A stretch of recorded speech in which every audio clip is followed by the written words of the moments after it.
வணக்கம். ஒரு ஸ்டாக்ல இன்வெஸ்ட் பண்றதுக்கு முன்னாடி அது உண்மையிலேயே நல்ல கம்பெனியான்னு எப்படி கண்டுபிடிக்கிறது?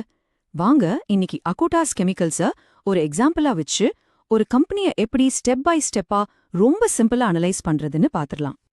ஓகே, நம்ம இந்த அனாலிசிஸ ஒரு 6 சிம்பிள் பார்ட்ஸா பிரிச்சிருக்கோம். ஃபர்ஸ்ட், கம்பெனியோட கதைல ஆரம்பிச்சு அதோட வளர்ச்சி, ஃபைனான்ஷியல் ஹெல்த், ஃபியூச்சர் பிளான்ஸ்னு எல்லாத்தையும் பார்த்து கடைசியில இந்த வேலைக்கு ஏது வர்த்தா அப்படின்னு ஒரு ஃபைனல் ஸ்கோரோட முடிக்கலாம். வாங்க ஸ்டார்ட் பண்ணலாம். சோ செக்ஷன் 1 அக்கூட்டாஸோட பேக் ஸ்டோரி. என்ன பிசினஸ் பண்றாங்க, எப்படி ஒரு சின்ன கம்பெனில இருந்து இப்போ ஸ்டாக் மார்க்கெட்ல லிஸ்ட் ஆகுற அளவுக்கு பெருசா வளர்ந்தாங்கன்னு பாப்போம். இந்த டைம்லைனை பாருங்க.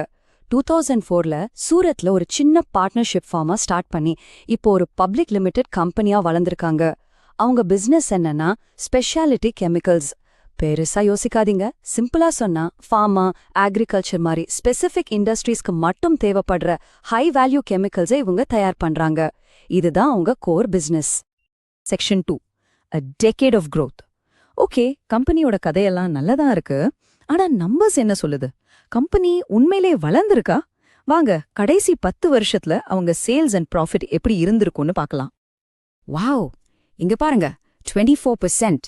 இதுதான் உங்க சேல்ஸ், யானி ரெவென்யூ கடைசி 10 வருஷத்துல ஒவ்வொரு வருஷமும் ஆவரேஜா வளர்ந்த ரேட். இன்னும் சிம்பிளா சொல்லணும்னா அவங்க பிசினஸ் சுமாரா பிரதி 3-4 வருஷத்துக்கு ஒரு தடவை டபுள் ஆயிருக்கு. இது ஒரு சாலிட் growth. சேல்ஸ் வளர்ச்சியே இம்ப்ரெசிவ் தான். ஆனா இது அதையும் விட சூப்பர். அவங்க லாபம், அதாவது நெட் ப்ராஃபிட் வருஷத்துக்கு ஆவரேஜா 38% வளர்ந்திருக்கு. சேல்ஸை விட ப்ராஃபிட் வேகமா வளருதுன்னா என்ன அர்த்தம்? கம்பெனி ரொம்ப எஃபிஷியண்டா மாறிக்கிட்டு வருது, அதிகமா லாபம் பாக்குதுன்னு அர்த்தம். இது ஒரு குவாலிட்டி பிசினஸோட அரியாயம். இந்த டேபிள் அந்த growth ஸ்டோரிக்கு நம்பர்ஸ்ல சாட்சி சொல்லுது.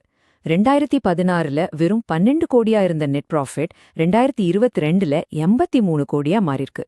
அதை விட முக்கியம், 2025க்கு ப்ரொஜெக்ஷன்ஸ் பார்த்தா 224 கோடி வரைக்கும் போகும்னு எக்ஸ்பெக்ட் பண்றாங்க.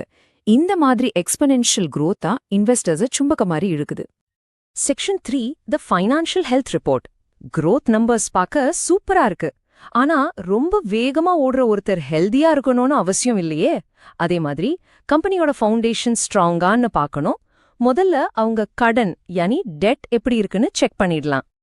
ஒரு விஷயத்த நம்ம தெளிவா புரிஞ்சுக்கணும், எல்லா கடனும் கெட்டதில்ல. பிசினஸ வளர்க்கறதுக்காக புது ஃபேக்டரி கட்ட வாங்குற கடன் நல்ல கடன். ஆனா டெய்லி செலவுக்கே கடன் வாங்குறாங்கன்னா அது ஒரு பெரிய வார்னிங் சைன். சோ அக்குட்டாஸ் விஷயத்துல எப்படி? அவங்க இப்போ ஆல்மோஸ்ட் ஒரு ஜீரோ டெட் கம்பெனி. ஐபிஓல கிடைச்ச பணத்தை வச்சு அவங்க பெரிய லோன்ஸ் எல்லாத்தையும் அடைச்சிட்டாங்க. கடன் இல்லாத ஒரு கம்பெனினா பொருளாதாரத்துல ஏதாவது சிக்கல் வந்தாலும் ஈஸியா தக்கு பிடிக்கும். இது ஒரு பெரிய பாசிட்டிவ் பாயிண்ட். ரைட். அடுத்த முக்கியமான விஷயம் கேஷ். ப்ராஃபிட்ங்கிறது பேப்பர்ல இருக்கிற ஒரு நம்பர். ஆனா ஃப்ரீ கேஷ் ஃப்ளோ ஆர் FCFங்கிறது கம்பெனியோட பேங்க் அக்கவுண்ட்ல உண்மையாவே இவ்ளோ பணம் மிச்சம் இருக்குன்னு சொல்ற ஒரு நம்பர். எல்லா செலவும், ஃபியூச்சர் இன்வெஸ்ட்மெண்ட்டும் போக கையில இருக்கிற ரியல் கேஷ் இதுதான். ஆனா இங்க ஒரு சின்ன ட்விஸ்ட். அக்யூட்டாஸோட ஃப்ரீ கேஷ் ஃப்ளோ FCF நெகட்டிவ்ல இருக்கு. இந்த டேபிள்ல FCF காலம பாருங்க. பயந்துராதீங்க, அதுக்கு காரணம் கேஷ் ஃபார் இன்வெஸ்டிங் காலம்ல இருக்கிற பெரிய நெகட்டிவ் நம்பர்ஸ். சிம்பிளா சொன்னா அவங்க சம்பாதிக்கிற காசை ஃபியூச்சர் growthக்காக பெரிய பெரிய புது ஃபேக்டரிஸ்ல இன்வெஸ்ட் பண்றாங்க. ஒரு வளர்ற கம்பெனிக்கு இது சகஜம்தான். ஆனா இது எப்ப பாசிட்டிவா மாறுதோன்னு நம்ம கண்டிப்பா ட்ராக் பண்ணணும். Section 4, future bets and hurdles. Okay, past performance நல்லா இருக்கு. ஆனா நம்ம பணம் போடுறது கம்பெனியோட ஃபியூச்சர்க்காக தான் இல்லையா? சோ அவங்களோட அடுத்த growth என்ஜின் எங்க இருந்து வரப்போகுது, என்னென்ன ரிஸ்க்ஸ்லாம் மாட்டிக்க வாய்ப்பு இருக்கு, வாங்க பாப்போம். அவங்க growthக்கு ஒரு 4 மெயின் டிரைவர்ஸ் இருக்கு. 1, ஃபார்மால இன்னும் ஹை மார்ஜின் காம்ப்ளெக்ஸான கெமிக்கல்ஸ் ப்ரொடியூஸ் பண்றது. 2, இப்போ ஹாட்டா இருக்கிற EV மார்க்கெட்க்கு பேட்டரி கெமிக்கல் சப்ளை பண்றது. 3, புது ஃபேக்டரிஸ் ஃபுல் கெப்பாசிட்டியில ரன் ஆகும்போது லாபம் இன்னும் ஜாஸ்தியாகும். 4, கடன் இல்லாத பேலன்ஸ் ஷீட். இதுதான் அவங்க ஃபியூச்சர் பெட்ஸ். ஆனா ஒரு காயின்க்கு எப்பவுமே 2 பக்கம் இருக்கும், ரைட்? புது ப்ராஜெக்ட் ஸ்டார்ட் பண்றதுல ஏதாவது டிலே ஆனா அவங்க growth பிளான் அஃபெக்ட் ஆகும். ரா மெட்டீரியல், அதாவது மூலப்பொருட்களோட விலை ஏறுனா அது அவங்க ப்ராஃபிட் மார்ஜினை குறைச்சிடும். இது எல்லாம் நம்ம கவனமா பார்க்க வேண்டிய ரிஸ்க்ஸ். Section 5, valuation. இப்போதான் நம்ம அனாலிசிஸோட ரொம்ப ரொம்ப முக்கியமான பார்ட்டுக்கு வந்திருக்கோம். அக்யூட்டாஸ் ஒரு நல்ல குவாலிட்டி கம்பெனின்னு பார்த்தோம், கரெக்ட் தான். ஆனா ஒரு நல்ல பொருளை ரொம்ப அதிகம் விலை கொடுத்து வாங்கினா அது நல்ல இன்வெஸ்ட்மெண்ட்டா இருக்குமா? அதை தான் இப்போ பார்க்க போறோம். இன்னைக்கு ஸ்டாக் பிரைஸ் சுமாரா 1700 ரூபாயில ட்ரேட் ஆகுது. கேள்வி இதுதான், இந்த விலை ஜாஸ்தியா, கம்மியா இல்ல கரெக்டா இருக்கா? வாங்க 2 சிம்பிள் மாடல்ஸ் யூஸ் பண்ணி அதோடைய உண்மையான மதிப்பு, அதாவது இன்ட்ரின்சிக் வேல்யூவை கண்டுபிடிக்க ட்ரை பண்ணலாம்.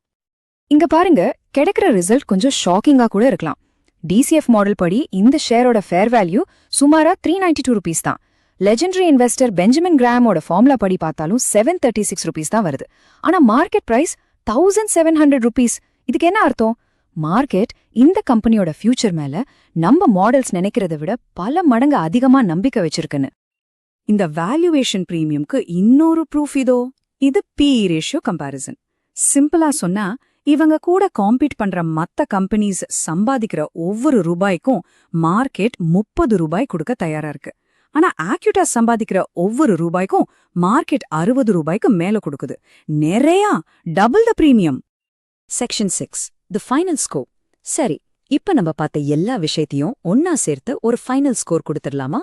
Business quality, management, financial health, valuation எல்லாத்தையும் வச்சு அக்குட்டாஸ்க்கு என்ன ஸ்கோர் கொடுக்கலாம்? நம்மளோட ஃபைனல் ஸ்கோர் 100க்கு 62.